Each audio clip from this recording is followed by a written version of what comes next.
सभी श्रोताओं को मेरा जय जय श्री राधे, जय जय श्री हरिवंश और हरे कृष्ण।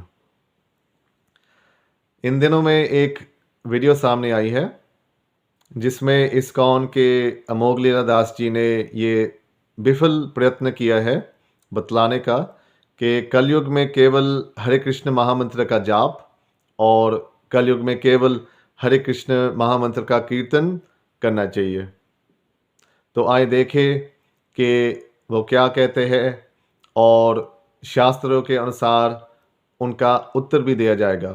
जैसे मैं माला स्टार्ट करना चाहता हूँ, जैसे प्रेमानंद महाराज प्रभु जी है, उन्होंने बोला राधे राधे का जाप करें। अगर आपने बोला राधे राधे, राधा रानी मानो आ भी गई। राधे बोली कृष्णा कहाँ है, कहता हमने उनको नहीं बुलाया, हमने बोला राधे राधे। तो राधा रानी भी वहां से चली जाएगी ना, राधे राधे कर ले। कहीं ऐसे वृंदावन में साधु लोग हैं कि राधा नाम जपिए, वो जपे। सो इसीलिए अगर हम राधे राधे जपो चले आएंगे बिहारी, हाँ जी बिहारी जी हो सकता है आ जाए, पर क्या राधा रानी आएंगी उसके अंदर? राधा रानी आएंगी भगवान श्री कृष्ण के नाम में। अरे ऐसा कैसे जी? बिल्कुल जी। अच्छा, पहली बात यह है कि पंचम पुरुषार्थ भगवत दर्शन या भगवत साक्षात्कार नहीं है। पंचम पुरुषार्थ प्रेम या प्रीति मानी जाती है। ये श्री जीव गोस्वामी का मत है। यदि अमोघ लीलादास जी और अन्य गौड़ीय के अनुयायी भक्ति संदर्भ और प्रीति संदर्भ पढ़ेंगे, उसका अध्ययन करेंगे, तो उसमें स्पष्ट रूप से ये बताया जाता है कि भगवत साक्षात्कार पंचम पुरुषार्थ नहीं है। हमारा लक्ष्य भगवत प्रेम है, भगवत प्रीति।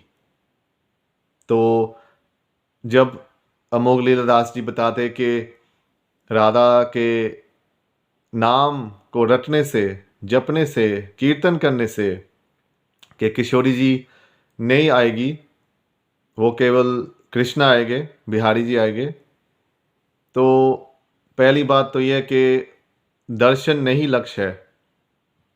लक्ष्य है, पुरुषार्थ है प्रेम।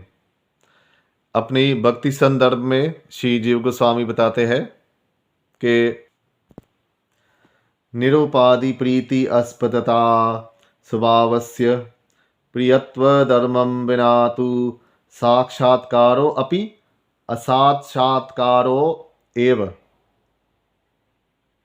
माधुर्यम बिना दुष्ट जीवय खंडस्येव। तो यहाँ श्रील जीव गोस्वामी पाद बताते हैं कि यदि भगवत दर्शन, यदि भगवत साक्षात्कार ऐसी स्थिति में हो जहाँ उपाधियाँ हो, जहाँ प्रीति प्रेम ना हो, तो प्रीति के बिना और निरुपाधि अवस्था के बिना ऐसी स्थिति में वो असाक्षात्कारो एव, कि वो साक्षात्कार नहीं माना जाएगा।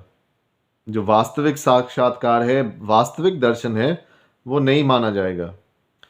तो यहाँ श्री जीव गोस्वामी पाद एक उदाहरण देते हैं कि यदि कोई खंड का या कोई अन्य मीठी पदार्थ का उपभोग करना चाहता है, उसका स्वाद चखना चाहता है, और यदि उसकी जीवा कुछ बीमारी, कुछ रोग से ग्रस्त हो, जिसके द्वारा वो नहीं स्वाद चख पाएगा, तो उसको मिठास का अनुभव नहीं हो पाएगा, वो मिठास को नहीं अनुभव कर सकता है।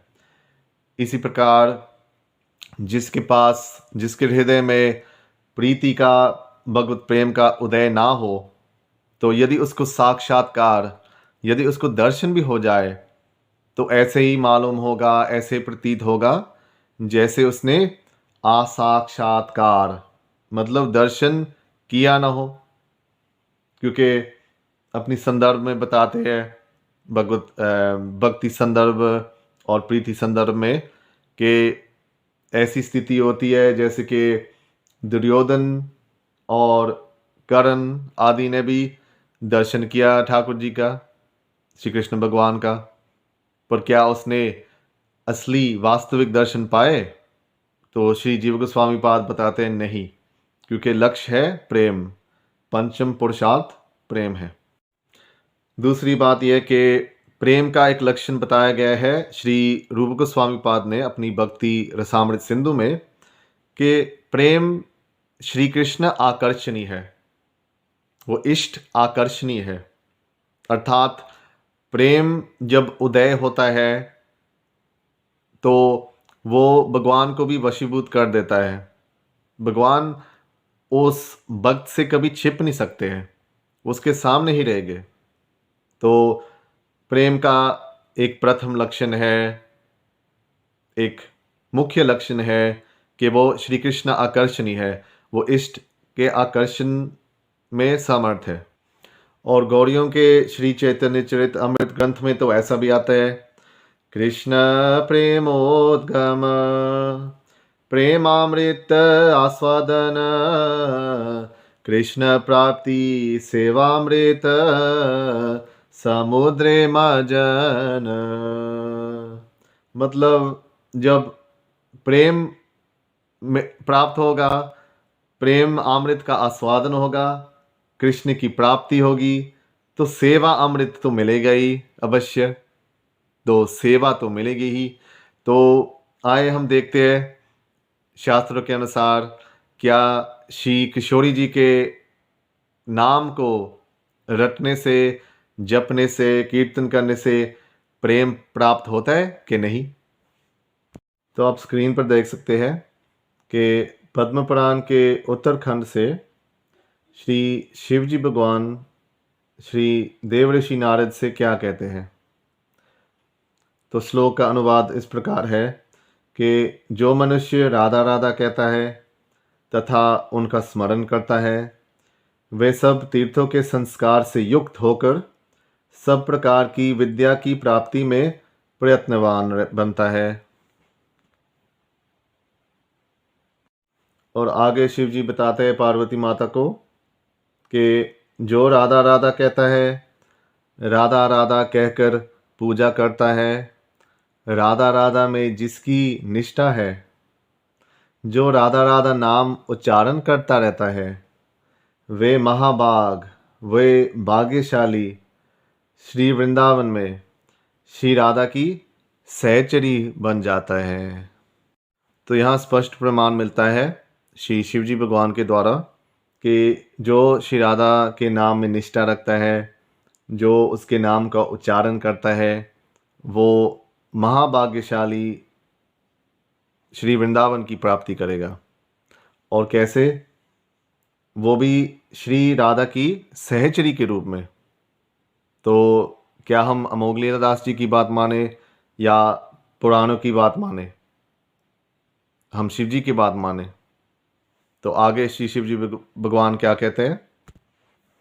वे कहते हैं, हे महाभाग, श्री राधा का भजन करो, उनका मंत्र जो कि राधा नाम है, उनका मंत्र राधा जो अति उत्तम है, उसका जप करो और हर क्षण राधा राधा बोलते हुए उनका नाम कीर्तन करो। तो ये आदेशात्मक बन गया है कि पुराणों से ये जो उल्लेख मिलता है और जो शिवजी के द्वारा बताया गया है, ये एक आदेश है कि साधकों को राधा नाम का जाप करना चाहिए। तो इससे स्पष्ट प्रमाणित होता है कि जो कोई सहचरी भाव की प्राप्ति करना चाहते हैं, उसको राधा नाम का जाप अवश्य करना चाहिए। व्रज में 5 संप्रदाय है, सहचरी भाव से उपासना करते हैं।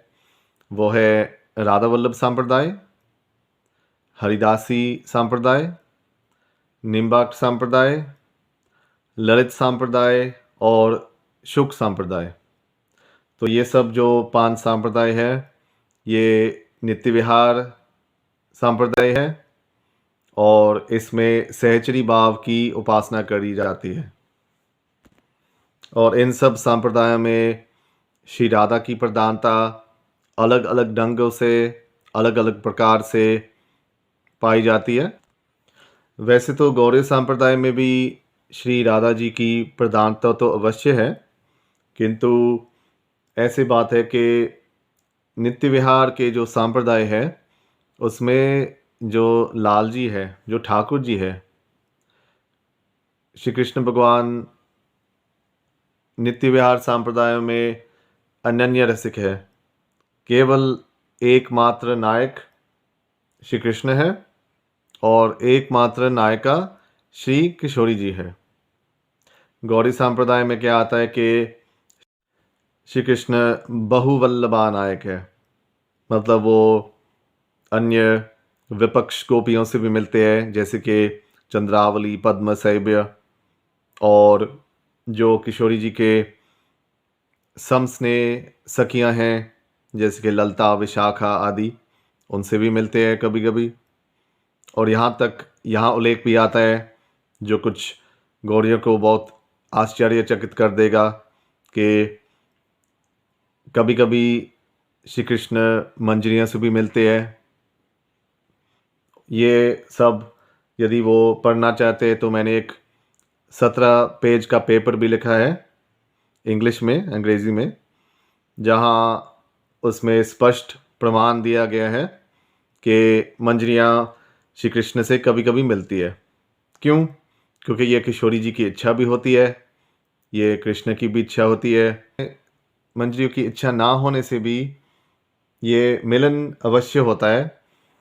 आप चैप्टर प्रकरण 13 में देखेंगे श्री कृष्ण भवनामृत में, जो कि श्री विश्वनाथ चक्रवर्ती ठाकुर पाद ने लिखा है, उसमें आप स्पष्ट उल्लेख पाएंगे कि मधुपान लीला में श्री कृष्ण मंजरियों से अवश्य मिलते हैं। और मुक्ताचरित जो कि श्री रघुनाथ दास गोस्वामी का लिखा है, ये सब स्पष्ट प्रमाण मिलते हैं। तो चलो हम आगे देखें कि श्री प्रबोधानंद सरस्वती पाद क्या कहते हैं अपने श्री वृंदावन महिमा अमृत में। श्री प्रबोधानंद सरस्वती पाद एक ऐसे महात्मा है जो कि गौड़ीय संप्रदाय में भी मान्य है और राधा वल्लभ संप्रदाय में भी मान्य है, क्योंकि ऐसे आता है कि श्री प्रबोधानंद सरस्वती पाद बाद में उसने नित्य विहार की उपासना की है और उसने श्री हरिवंश महाप्रभु जी की भी शरण ली है। यदि आप भली भांति वृंदावन महिमा अमृत का अध्ययन करेंगे तो उसमें ऐसे भी श्लोक आते हैं जो हम बाद में बताएंगे, जहाँ श्री श्यामा श्याम का नित्य मिलन होता है, उनका नित्य विहार होता है, और ये गौड़ीय संप्रदाय से, उनके भाव, उनकी लीलाओं से विपरीत है। तो यहाँ देखो कि श्री प्रबोधानंद सरस्वती पाद क्या कहते हैं। वो कहते हैं सर्वधर्महीन होकर भी, सब कुकर्म करते हुए भी, राधा इन 2 अक्षरों का सिद्ध मंत्र उच्चारण करके क्या तू भजन की सिद्धि को प्राप्त नहीं कर सकता?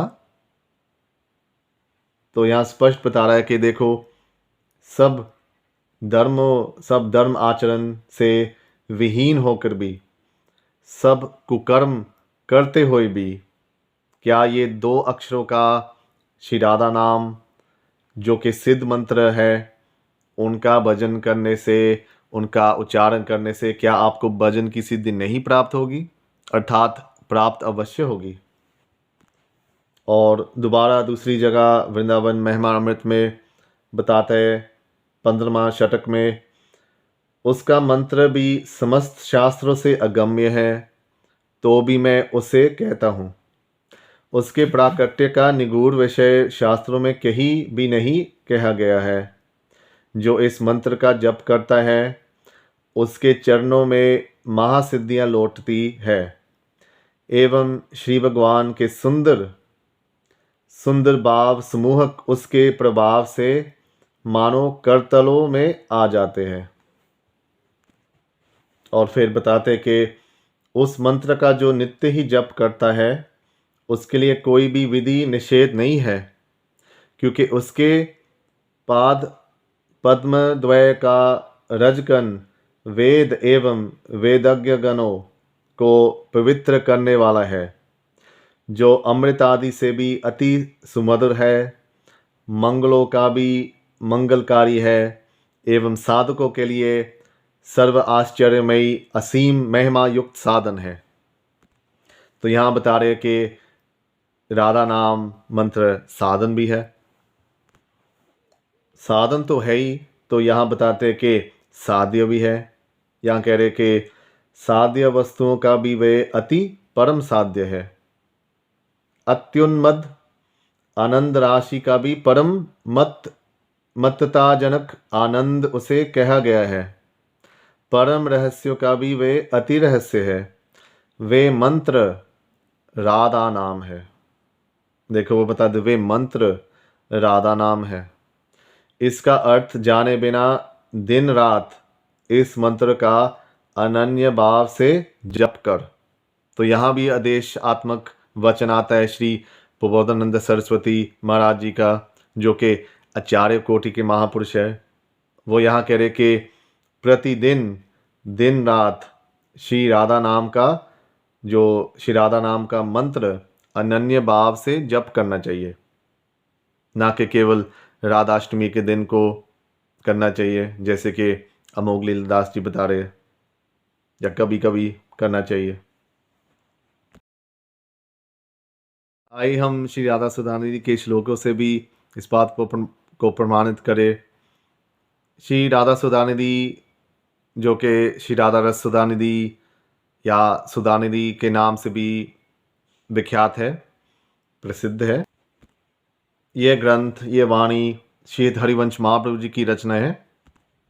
आजकल कुछ लोग ब्रह्मवश इसको प्रबोधानंद सरस्वती पाद की भी रचना मानते हैं, पर सत्य तो ये है, ऐतिहासिक सत्य, के जो प्राचीन गौड़ीय संत थे, जो प्राचीन गौड़ीयाचार्य थे, वो भी श्री सुधानिधि को, श्री राधा रस सुधानिधि को श्री हित हरिवंश महाप्रभु जी की रचना मानते थे। प्रमाण आपके सामने है कि रसिकोतंश, जिसका नाम यदुपति भट्ट है, उसने अपनी प्रेम पट्टनम ग्रंथ में, देखो यहाँ बताया गया है कि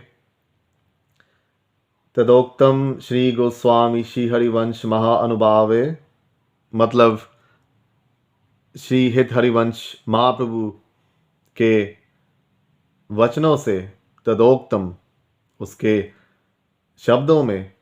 और फिर यहाँ ऐसा श्लोक आता है कि ईश्वर अद्भुत माधुरी, और दूसरा श्लोक भी आता है, आप देख सकते हैं कि ये जो दोनों श्लोक श्री रसिकोतंश जी ने बतलाए अपने ग्रंथ में प्रेम पट्टनम में, ये दोनों श्री राधा सुधानिधि में ही आते हैं। और उसने स्पष्ट रूप से बताया कि ये गोस्वामी श्री हरिवंश महाप्रभु की ही रचना है। ये जो हस्तलिखित पांडुलिपि है, जो मैन्युस्क्रिप्ट है, ये रस भारती संस्थान वृंदावन में मिलती है। वहाँ आप अवश्य देख सकते हैं उसको। नंबर 1385 पर है। और ये श्री कृष्ण चैतन्य भट्ट, जो कि भट्ट जी मंदिर है, जो गदाधर भट्ट गोस्वामी का मंदिर है, जो बिल्कुल श्री राधा वल्लभ के पास में है, उसके पीछे है, वहाँ से प्राप्त हुआ था।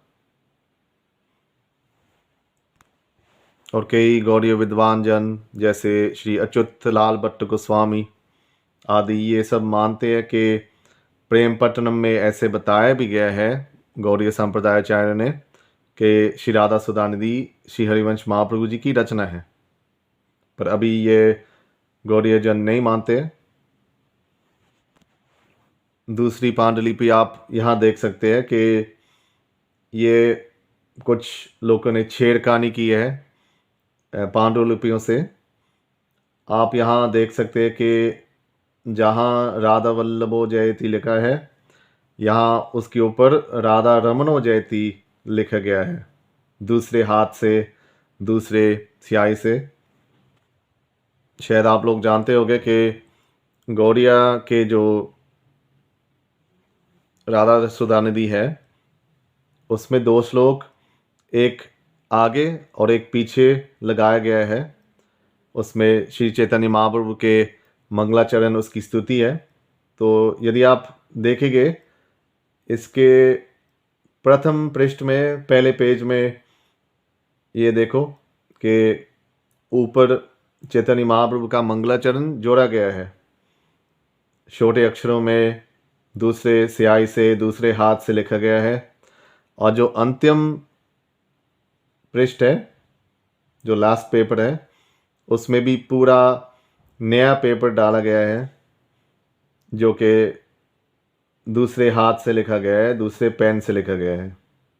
तो ये वृंदावन रिसर्च इंस्टीट्यूट यानी कि वृंदावन शोध संस्थान वृंदावन में अभी भी प्राप्त हो सकता है। ये नंबर 6626 में आप देख सकते हैं। और भी कई ऐसी चेष्टाएं की गई है। जो भी हो, इतिहास और आचार्य साक्षी है, प्रमाण है कि ये श्रीहित हरिवंश महाप्रभु जी की ही रचना है। और ये सब वृंदावन के जो भी सांप्रदाय है, गौड़िया हो, राधावल्लभी हो, हरिदासी हो, इस ग्रंथ को प्रमाणित मानते हैं। तो आए हम श्री राधा सुधानिधि के श्लोक को देखते हैं। यहाँ लिखा है कि अनुदिन श्री राधा नाम के श्रवण कीर्तन आदि के प्राप्त होने पर कोटि कोटि श्रेष्ठ साधन भी परित्याज्य हो जाते हैं। दोबारा, अनुदिन श्री राधा नाम के श्रवण कीर्तन आदि के प्राप्त होने पर कोटि कोटि श्रेष्ठ साधन भी परित्याज्य हो जाते हैं। कि अनुदिन मतलब प्रतिदिन, कि आप यदि श्री राधा नाम का श्रवण कीर्तन आदि मतलब जप स्मरण ध्यान, उसको यदि आप प्राप्त कर ले, उसका यदि आप भजन करें श्री राधा नाम का, तो फिर कोटि कोटि जो अन्य श्रेष्ठ भी साधन हो वो भी त्यागने योग्य हो जाते हैं। तो इसका उत्तर क्या देंगे? कोई जो राधा नाम का विरोधी हो कि उसको केवल राधाष्टमी के दिन करना चाहिए या कुछ विशेष दिन को करना चाहिए, तो यहाँ तो बताया गया है कि अनुदिन। पहले शिवजी भगवान ने भी बताया कि प्रतिदिन करना चाहिए, रात दिन करना चाहिए। तो आगे कहते हैं, श्री राधा पद कमल सुधा पर कोटि कोटि मोक्षादि पुरुषार्थ नौछावर है। तभी तो श्री राधा पदाब्ज लीला भूमि श्री वृंदावन में अमंद वैभवशाली कोटि कोटि कल्पतरु सदा विद्यमान रहते हैं और श्री राधा किंकरी गणों के चरणों में अद्भुत कोटि कोटि सिद्धियां लौटती रहती है। तो अन्य श्लोक में ऐसे भी बताया गया है कि हे श्री राधे, जो कोई आपके श्री राधा इस एक ही अमृत रूपी नाम का गान अथवा स्मरण कर लेता है, उसके अनंत अनंत महत अपराधों को आपके महाप्रेमाविष्ट प्रियतम मधुपति गणना ना करके ये विचारने लगते हैं कि इसको इसके बदले क्या देना चाहिए। और जिन्होंने अपने मन में आपका एकमात्र दास्य ही स्वीकार करा रखा है, उनकी महिमा सीमा अनिर्वचनीय है। उसका स्पर्श कौन कर सकता है? कि स्वयं ठाकुर जी भी इतना रीझ जाते हैं कि उस साधक जो राधा नाम का जप करता है, उसका आश्रय लेता है, उसका गान करता है, कि ठाकुर जी उसके अनंत महत अपराधों को भी उसको क्षमा कर देता है, उसको भूल जाता है। और ये विचार करते हैं कि मैं इसको क्या दूं, और प्रेम ही देंगे उसको, क्योंकि सबसे प्रिय वस्तु, सबसे मूल्यवान वस्तु तो प्रेम ही है, तो अवश्य उसको वही देंगे। और दूसरे श्लोक में ऐसा भी बताया गया कि मेरी जीवा श्री राधा नाम अमृत रस के आस्वादनार्थ सदा विवल रहे। चरण श्री राधा पदांकित वृंदावन वीथियों में ही विचरण करती रहे। दोनों हाथ उनके सेवा कार्यों में ही लगे रहे। हृदय सदा उनके मंजुल चरण कमलों का ही ध्यान करता रहे। एवं उन्हीं श्री राधा के रस भावोत्सव सहित श्री राधा प्राणनाथ लाल जी में मेरी परम प्रीति हो। और पुराणों में और भी श्लोक आते हैं, जैसे कि ये आदि वराह पुराण से, मनोहर नाम श्री राधे नित्य श्री कृष्ण भगवान जाप करते हैं, इसी नाम को जो मनुष्य ले उसके अनेक तापों से श्री राधिका रक्षा करती है। और हमारे पूज्य श्री गुरुदेव भगवान श्री प्रेमानंद बाबा ने एक अच्छा उत्तर भी दिया है। आप इस वीडियो को यहाँ देख सकते हैं। मैंने वीडियो का लिंक डिस्क्रिप्शन में भी डाला है, क्योंकि अमोघ लीलादास जी ये भूल गए हैं कि श्यामा श्याम दो नहीं है, जैसे कि साधारण प्राकृतिक नायक नायिका यहाँ के जो प्रेमी जन होते हैं इस संसार के, इस प्रकार नहीं है। इसलिए युगल होते हुए भी, युगल माने दो, वो अद्वय युगल माने जाते हैं। अद्वय मतलब वो युगल जो एक है, वो दो जो एक है। तन दो है किंतु मन एक है, तन दो है किंतु आत्मा एक है। क्योंकि स्कंद पुराण में, भागवत महात्म्य में ऐसा बताया गया कि आत्मा तु राधिका तस्य, आत्मा तु राधिका तस्य। तो यहाँ श्लोक आप देख सकते हैं, श्री कृष्ण कहते हैं कि श्री राधा ही मेरी आत्मा है और मैं ही उन्हीं में रमन करता हूँ, मैं ही उन्हीं में रमन करता हूँ। इसलिए मैं श्री राधा की निरंतर भक्ति करता हूँ एवं आत्मा रमन नाम से विख्यात हूँ। इसलिए मेरा नाम, श्री कृष्ण भगवान कहते हैं कि मेरा नाम आत्मा रमन क्यों है? क्योंकि मैं, किशोरी जी मेरी आत्मा है और उसमें ही मैं रमन करता रहता हूँ। तो विलग कैसे हो सकते हैं? और आप देवी भागवत उपपुराण में भी देख सकते हैं। श्लोक इस प्रकार है कि श्री राधा श्री कृष्ण के प्राणों की अधिष्ठात्री देवी है, इसलिए भगवान श्री कृष्ण सदा इनके अधीन रहते हैं। वे रासेश्वरी सदा इनके निकट ही निवास करती है। वे रासेश्वरी सदा इनके निकट ही निवास करती रहती है। इन श्री राधा के बिना श्री कृष्ण क्षण भर भी नहीं टिकते, उसके बिना नहीं ठहर सकते हैं। तो जब अमोघ लीलादास जी ने ये बताया कि किशोरी जी आ जाएगी और लाल जी नहीं आएंगे, तो कैसे संभव है? यहाँ तो बताया जाता है कि दोनों एक ही है, अद्वय युगल है। युगल नहीं केवल है, युगल उसको नहीं कहा जा सकता है। उसको अगर आप तात्विक दृष्टि से देखेंगे, तत्व से देखेंगे, तो वो अद्वय युगल है। वो युगल जो एक है, उनकी एकता है, अभिन्नता है। और आप यहाँ नारद पांचरात्र ग्रंथ से भी देख सकते हैं कि रा शब्द के उच्चारण से भक्त को अत्यंत दुर्लभा भक्ति की प्राप्ति होती है, जिससे संसारिक बंधन से स्वतः ही मुक्ति की प्राप्ति भी हो जाती है। तथा दा शब्द के उच्चारण से वे हरि पद की ओर शीघ्र गमन करता है, अर्थात भगवान के चरणों की दास्य रति प्राप्त करता है। दूसरी बात है कि शास्त्रों में बताया गया है कि नाम चिंतामणि कृष्ण चैतन्य रस विग्रह पूर्ण शुद्धो नित्य मुक्तो अभिनत्वम नाम नामिनो, के जो नाम है और नामी है उनका अभेद है, वो अभिनत्व है, मतलब उनकी एकता है।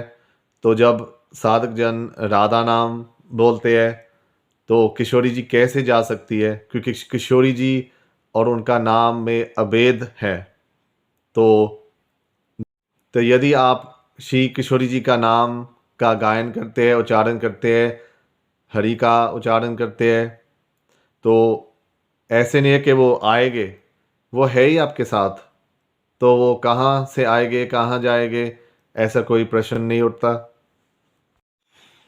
और एक अंतिम बात बताना चाहेंगे कि श्री जीव गोस्वामी का कथन है अपनी भक्ति संदर्भ में अनुच्छेद 263, उसने बताया कि साधक को यदि रस की प्राप्ति करनी है तो उसको स्वप्रिय नाम कीर्तया करना चाहिए। मतलब जो भगवत नाम अपने को प्रिय है, अपने को अच्छे लगते हैं, उनका ही गान करना चाहिए, क्योंकि यही सबसे बलवान साधन है जिससे भगवत प्रेम प्राप्ति, भगवत प्रीति प्राप्त हो सकती है। ये आप स्वयं पढ़ सकते हैं, स्क्रीन पर है।